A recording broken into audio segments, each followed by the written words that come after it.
Sa ngalan ng Ama at ng Anak at ng Espiritu Santo, Amen. ang anghel ng Panginoon ay nagbalita kay Santa Maria. At siya'y naglihilalang ng Espiritu Santo. Aba, Ginoong Maria, napupuno ka ng grasya. Ang Panginoong Diyos ay sumasa iyo. Bukod kang pinagpala sa babaeng lahat, at pinagpala naman ang iyong anak na si Jesus. Santa Maria, Ina ng Diyos, ipanalangin mo kaming makasalanan, ngayon at kung kami mamamatay. Amen.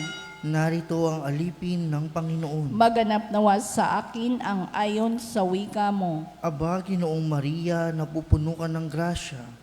Ang Panginoong Diyos ay sumasa iyo. Bukod kang pinagpala sa babaeng lahat, at pinagpala naman ang iyong anak na si Jesus. Santa Maria, Ina ng Diyos, ipanalangin mo kaming makasalanan, ngayon at kung kami mamamatay. Amen. At ang salita ay nagkatawang tao. At nakipamuhay sa atin. Aba, Ginoong Maria, napupuno ka ng grasya. Ang Panginoong Diyos ay sumasa iyo. Bukod kang pinagpala sa babaeng lahat, at pinagpala naman ang iyong anak na si Jesus. Santa Maria, Ina ng Diyos, ipanalangin mo kaming makasalanan, ngayon at kung kami mamamatay. Amen. Ipanalangin mo kami, O Santa na Ina ng Diyos. Nang kami maging dapat makinabang sa mga pangako ni Kristo. Manalangin tayo. Panginoon naming Diyos, kasihan mo nawa ang aming mga kaluluwa sa iyong mahal na grasya, at yayamang dahilan sa pamamagitan ng anghel ay nakilala namin ang pagkakatawang tao ni Jesucristong anak mo, pakundangan sa mahal na pasakit at pagkamatay niyo sa krus. Papakinabangan mo kami ng kanyang pagkabuhay na magmuli sa kadakilaan sa langit, sa pamamagitan ni Jesucristong aming Panginoon. Amen. Luwalhati sa Ama, at sa Anak at sa Espiritu Santo. Kapara nung unang-una, ngayon at magpakailanman, magpas sa walang hanggan. Amen. Sa ngalan ng Ama at ng Anak at ng Espiritu Santo. Amen.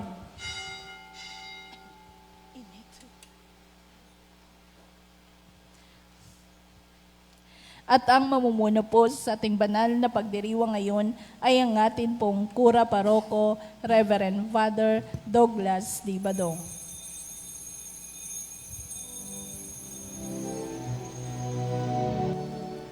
Bayan muling magtipon, awitan ng Panginoon, sa piging sariwain, pagliligtas niya sa atin. Bayan nating alalahanin, panahong tayo'y inalipin, ng ngalan niya'y ating sambitin. Paanong di tayo lingapin? Bayan muling magtipon, awitan ng Panginoon, sa piging sariwain, pagliligtas niya sa atin. Sa piging sariwain, pagliligtas niya sa atin.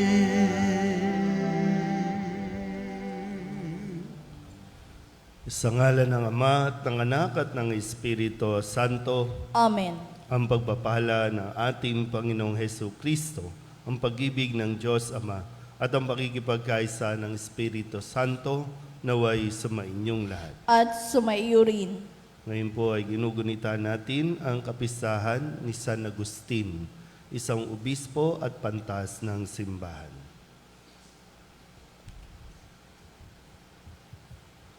Mga kapatid, tinipon tayo bilang mga kaanib na angkan ng Diyos, kaya dumulog tayo sa maawaing Panginoong nagpapatawad ng lubos.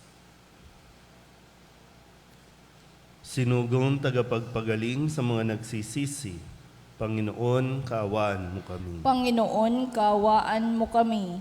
Dumating na tagapag-anyayang mga makasalanay magsisi, Kristo, kaawaan mo kami. Kristo, kaawaan mo kami.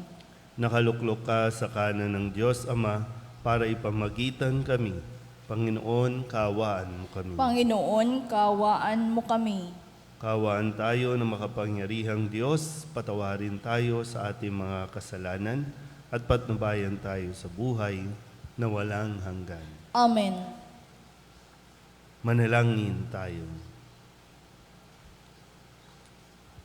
Ama naming makapangyarihan, ipagkaloob mo sa iyong sambayanan ang panibagong bugso ng Espiritu na pumuspos kay San Agustin. Malubos dawa sa amin ang pananahan ng Espiritu upang ikaw na batis ng karunungan ay magbunsod ng aming pananabik at ikaw na bukal ng buhay ay aming masaliksik sa pamamagitan ni Jesucristo kasama ng Espiritu Santo magpasawalang hanggan. Amen. Umupo ang lahat.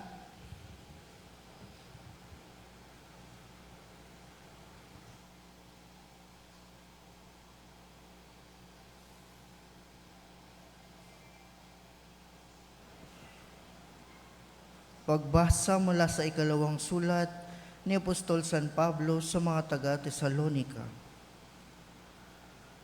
Mga kapatid, iniuutos namin sa inyo sa pangalan ng Panginoong Hesukristo na layuan ng mga tamad at ayaw mamuhay ayon sa mga tagubilin namin sa inyo.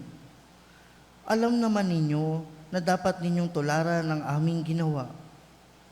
Hindi kami nahiyang magtrabaho nang kami nariyan pa. Hindi kami tumanggap ng anumang bagay kaninuman nang hindi namin binabayaran. Nagpagal kami araw-gabi upang hindi maging pasanin ng sinuman sa inyo.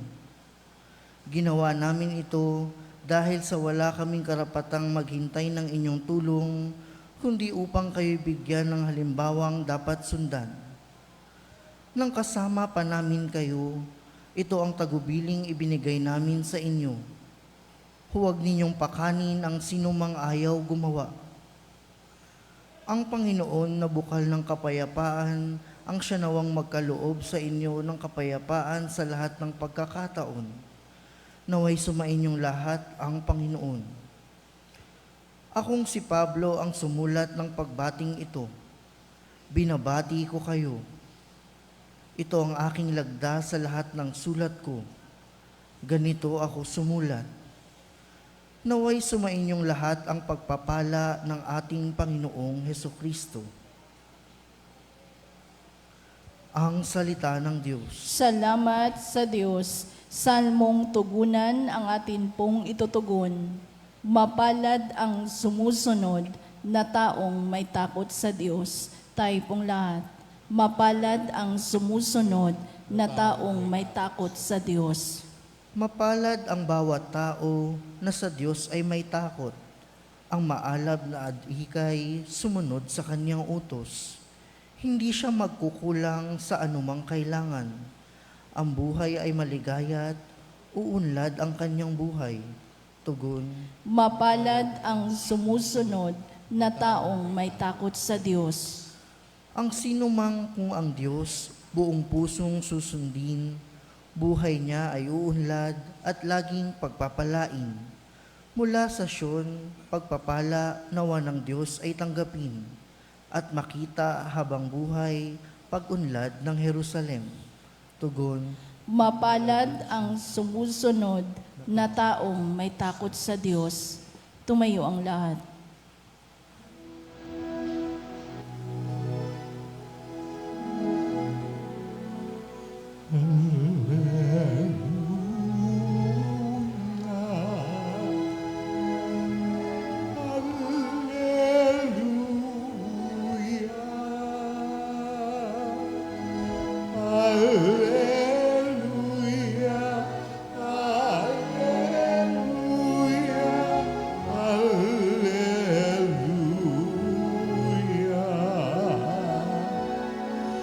Lubos na magtatamasa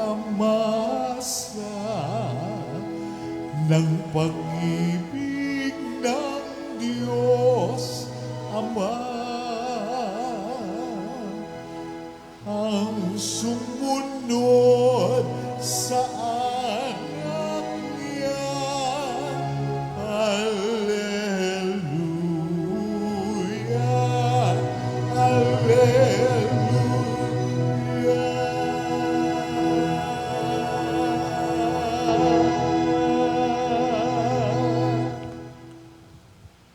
Sumainyo ang Panginoon. At sumayo rin. Ang mabuting balita ng Panginoon ayon kay San Mateo. Papuri sa iyo, Panginoon. Noong panahong iyon, sinabi ni Jesus, sa aba ninyo, mga iskriba at mga pariseyo, mga mapagpaimbabaw, ang katulad ninyo'y mga libingang pinaputi, magaganda sa labas, ngunit sa loob ay puno ng kabulukan at buto ng mga patay. Ganyan-ganyan kayo.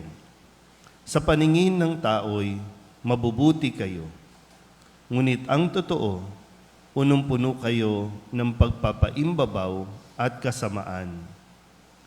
Sa aba ninyo, mga iskriba at mga pariseyo, mga mapagpaimbabaw, ipinagtatayo ninyo ng mga libingan ang mga propeta at ginagayakan ang mga puntod ng mga taong namuhay ng matuwid at sinasabi ninyo, kung kami sana'y nabuhay sa kapanahunan ng aming mga ninuno, hindi namin ipapapatay ang mga propeta. Sa sinabi ninyong iyan, inaamin ninyong kayo'y mga anak ng mga nagpapatay sa mga propeta. Sige, tapusin ninyo ang pinasimulan ng inyong mga ninuno. Ang mabuting balita ng Panginoon. Pinupuri ka namin, Panginoong Jesucristo. Isang magandang umaga po sa inyong lahat. Ngayon po ay Miyerkules ng ika-21 linggo sa karaniwang panahon at atin pong ipinagdiriwang ang kapisahan ni San Agustin, ang anak ni Santa Monica na atin pong ipinagdiwang kahapon. So, yung mag-ina na naging banal, dahil sa panalangin ni Santa Monica, itong si San Agustin ay tinuturing na natin ngayong obispo at pantas ng simbahan. Dating namuhay sa, sabihin natin, kawalang hiyaan.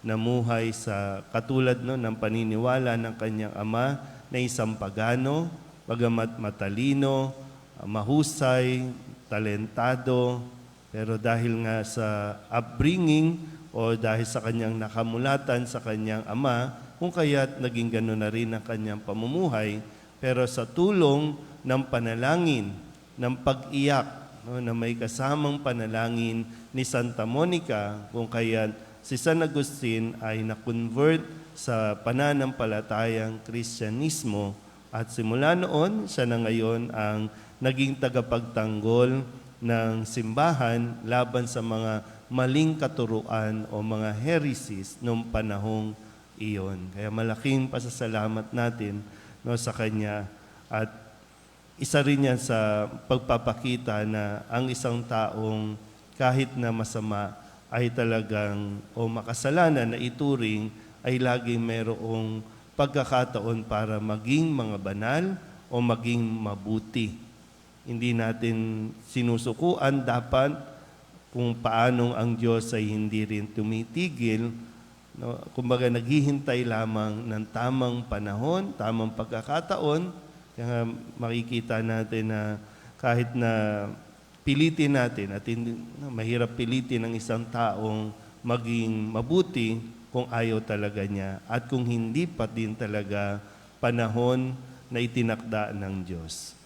Pero ito po, ipinagdiriwang natin siya sa kanya pong kontribusyon na matularan natin ang kanyang kabanalan. Siyempre, hindi naman natin pwedeng gamitin na, si San Agustin nga, makasalanan eh. So, pwede din tayo. Kundi, siyempre, mayroong mga nagdala sa maling direksyon, may nakamulatan, Kaya hindi natin dapat i-justify na okay lang maging masama, magiging mabuti na lang ako sa susunod.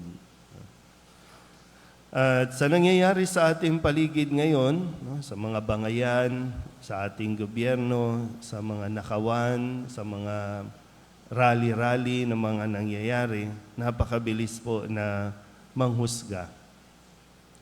Napakabilis para sa atin na sasama naman ng mga yan eh. No?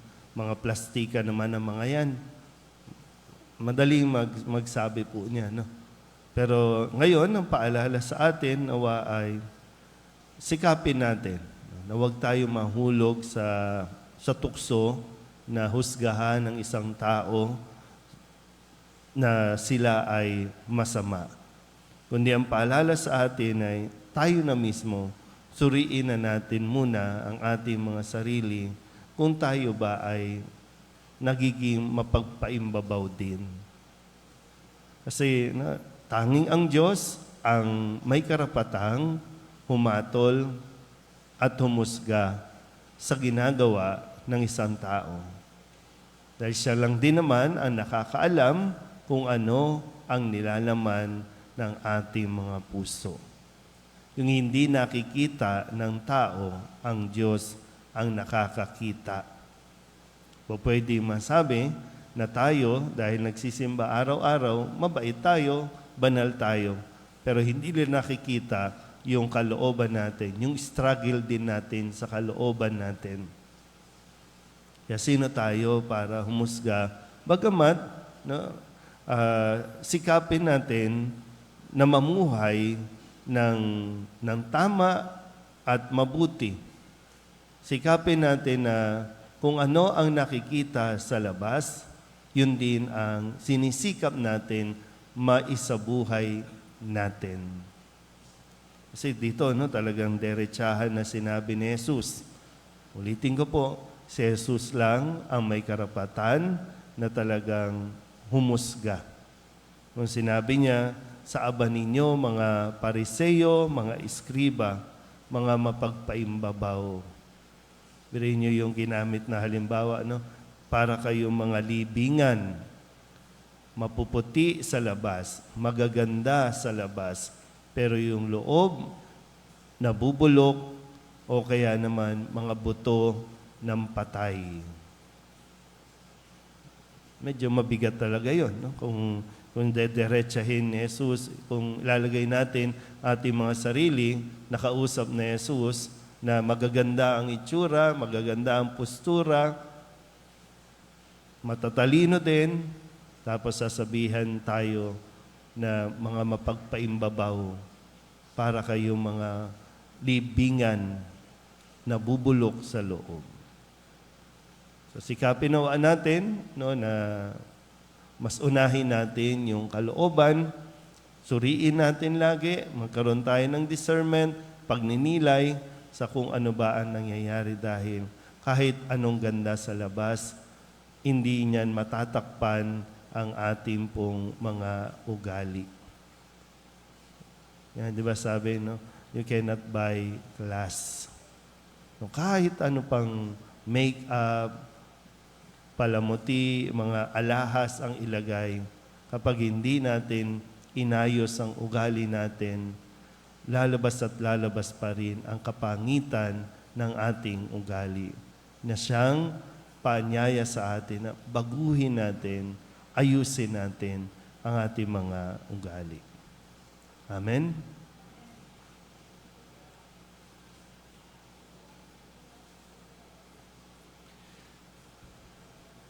Hilingin natin sa Panginoon na tulungan tayong maging tapat sa ating mga kilos. Ang ating pong itutugon, Panginoon, dinggin mo ang aming panalangin. Panginoon, dinggin mo ang aming panalangin.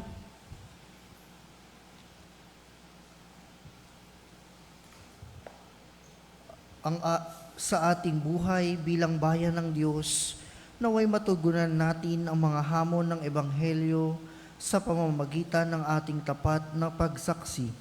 Manalangin tayo sa Panginoon. Panginoon, dinggin mo ang aming panalangin. Atin nawang maiwasang gumawa ng mga bagay dahil lamang sa ating pagnanasang tumulad sa karamihan o dahil sa ating pagkukunwari. Manalangin tayo sa Panginoon. Panginoon, dinggin mo ang aming panalangin. Ang mga nawalan ng pag-asa dahil sa ating masamang pakikitungo at pag-uugali, naway manumbalik sa pagsamba sa Diyos sa pamamagitan ng ating pagbabagong buhay. Manalangin tayo sa Panginoon. Panginoon, dinggin mo ang aming panalangin. Ang mga may sakit, naway makita ang mapagpagaling na kamay ng Diyos sa kanilang mga dinaranas na mga pagsubok at paghihirap. Manalangin tayo sa Panginoon. Panginoon, dinggin mo ang aming panalangin. Ang mga yumao sa buhay na ito naway tanggapin sa walang hanggang kaluwalhatian. Manalangin tayo sa Panginoon Panginoon, dinggin mo ang aming panalangin. upang mamayani ang kapayapaan sa Ukraine at sa buong mundo at ipagadya nawa ang sangkatauhan sa karahasan, kasakiman at pang-abuso ng kapangyarihan na nagdudulot ng paghihirap at kamatayan sa marami. Manalangin tayo sa Panginoon Panginoon, dinggin mo ang aming panalangin. upang ang lahat ng mga nagdurusa dahil sa kalupitan ng digmaan, lalo na sa Ukraine, ay daglian ng makaranas ng kapayapaan at mabuhay ng may kapanatagan at kalayaan. Manalangin tayo sa Panginoon. Panginoon, dinggin mo ang aming panalangin. Idulog din natin sa Panginoon ang ating mga personal na kahilingan at mga panalangin para sa ating mga pamilya, kasama din ang mga kahilingan ng mga nanonood sa online.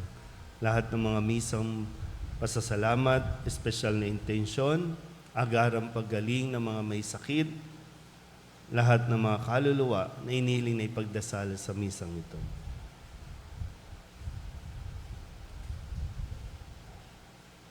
Ang lahat ng ito iniling namin sa ngalan ni Kristong aming Panginoon. Amen. Umupo ang lahat.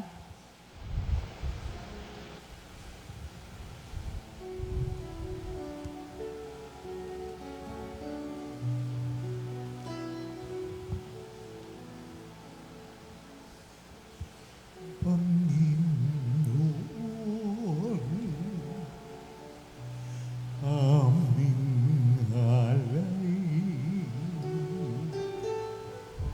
itong alak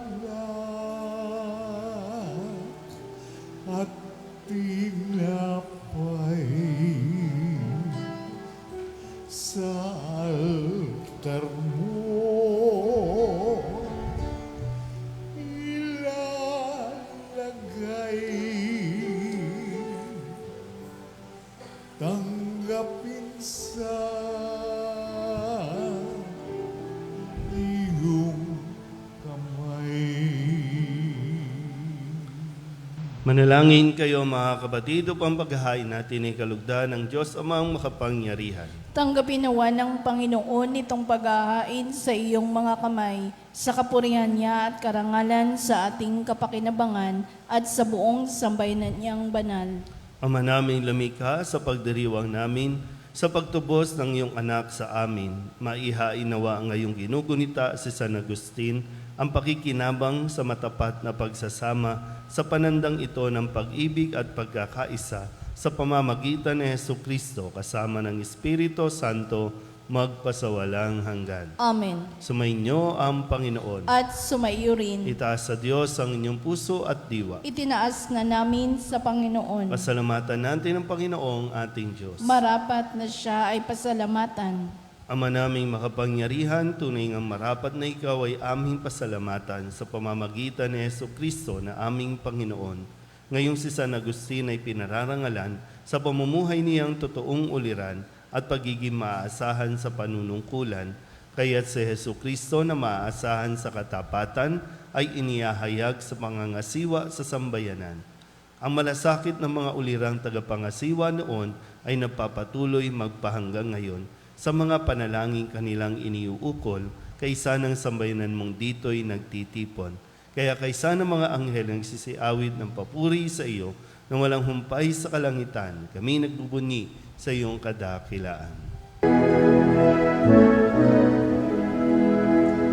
Santo, Santo, Santo, Panginoong Diyos na makapangyarihan, napupuno ang langit at lupa ng kalwalhatian mo. Hosana sa kaitaasan, pinagpala ang naparirito sa ngalan ng Panginoon. Hosana sa kaitaasan. Ama naming banal, ikaw ang bukal ng tanang kabanalan. Kaya't sa pamamagitan ng iyong Espiritu, gawin mong banal ang kaloob na ito upang para sa aming maging katawan at dugo ng aming Panginoong Heso Kristo. Bago niya pinagtiis ang kusang loob na maging handog, hinawakan niya ang tinapay, pinasalamatan kaniya, pinaghati-hati niya iyon, iniabot sa kanyang mga alagad at sinabi, "Tanggapin ninyong lahat ito at kanin, ito ang aking katawan na ihahandog para sa inyo."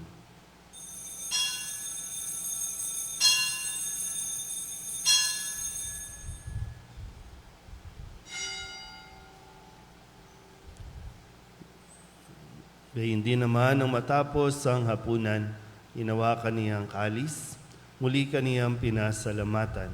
Iniabot niya ang kalis sa kanyang mga alagad at sinabi,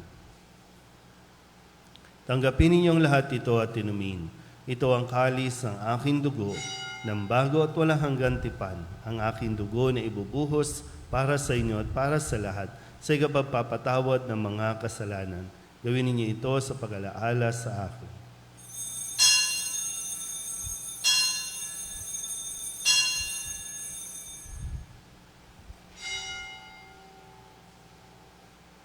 Ipagbunyi natin ang misteryo ng pananampalataya. Si Kristo'y namatay, si Kristo'y nabuhay, si Kristo'y babalik sa wakas ng panahon. Ama, ginagawa namin ngayon ang pag-alaala sa pagkamatay at muling pagkabuhay ng iyong anak. Kaya tiniaalay namin sa iyo ang tinapay na nagbibigay buhay at ang kalis na nagkakaloob ng kaligtasan.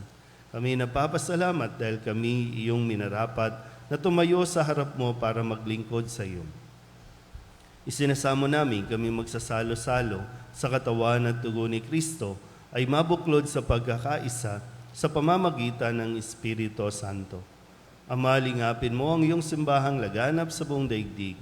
Puspusin mo kami sa pag-ibig kaysa ni Francisco na aming Papa at ni Jose na aming Obispo at ng Tanang Kaparian. Alalahanin mo rin ang mga kapatid naming nahimlay na may pag-asang sila'y muling mabubuhay, gayon din ang lahat ng mga pumanaw. Kawaan mo sila at patuloyin sa iyong kaliwanagan. Kawaan mo at pagindapating kaming lahat na makasalo sa iyong buhay na walang wakas. Kaysa ng mahal na Birhen Maria na Ina ng Diyos, ng kabiyak ng puso niyang si San Jose, kaysa ng mga apostol ni San Agustin at ng lahat ng mga banal na namuhay dito sa daigdig ng kalugod-lugod sa iyo, may pagdiwang nawa namin ng papupuri sa ikararangal mo sa pamamagitan ng iyong anak na aming Panginoong Heso Kristo. Sa pamamagitan ni Kristo, kasama niya at sa Kanya, ang lahat ng parangal at papuri ay sa iyo, Diyos amang makapangyarihan, kasama ng Espiritu Santo, magpasawalang hanggan. Amen.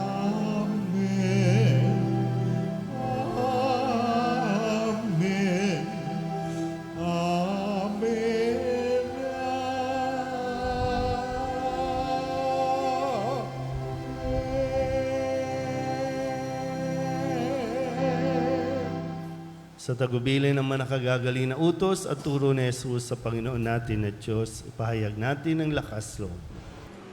Ama namin, sumasalangit ka, sambahin ang ngalan mo, mapasa amin ang kaharian mo, sundin ang loob mo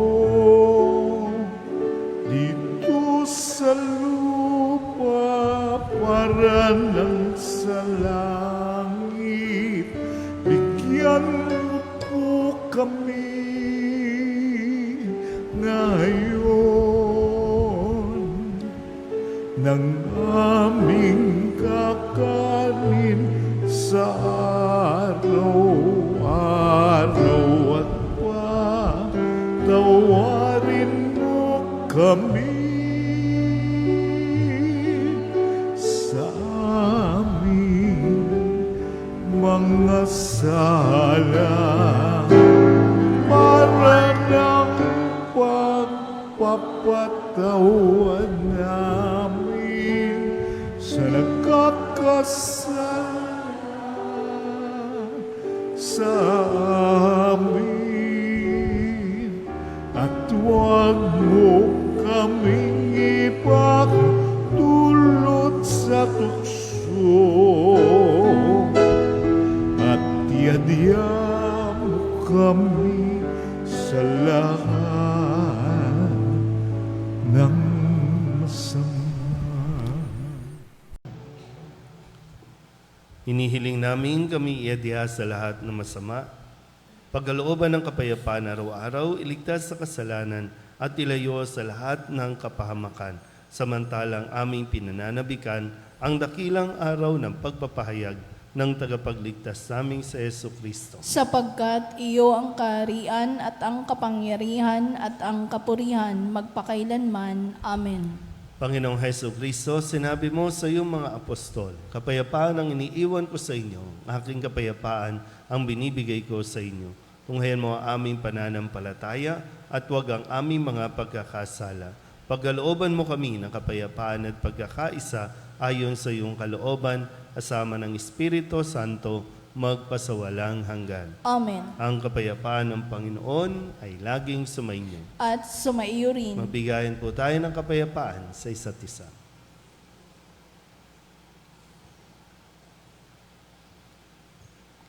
Kordero ng Diyos na nag-aalis ng mga kasalanan ng sanlibutan, maawa ka sa amin. Kordero ng Diyos na nag-aalis ng mga kasalanan ng sanlibutan, maawa ka sa amin. Kordero ng Diyos na nag-aalis ng mga kasalanan ng sanlibutan, ipagkaloob mo sa amin ang kapayapaan.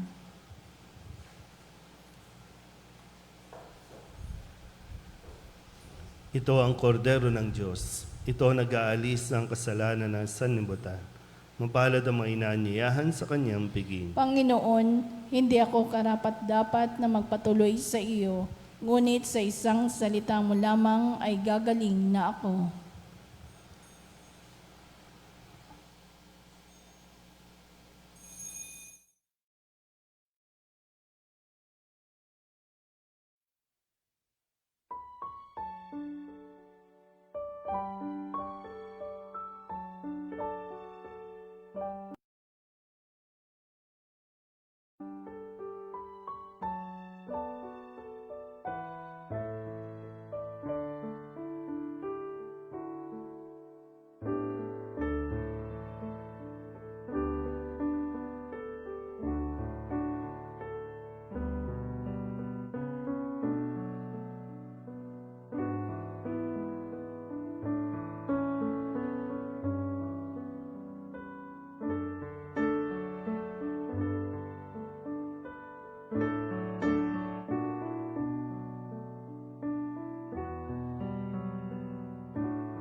Manalangin tayo. Ama namin mapagmahal, ang pakikinabang namin sa hapag ni Kristo ay magpabanal nawa sa amin upang kami mga kaanib niyang tumanggap sa Kanya ay maging talagang siya sa pamamagitan din niya kasama ng Espiritu Santo magpasawalang hanggan. Amen. Sumainyo ang Panginoon. At sumaiyo rin. At pagpalain kayo ng makapangyarihang Diyos, Ama at Anak, at Espiritu Santo. Amen. Tapos sa banal na misa, humayo tayo sa kapayapaan ni Kristo. Salamat sa Diyos. Magandang umaga po.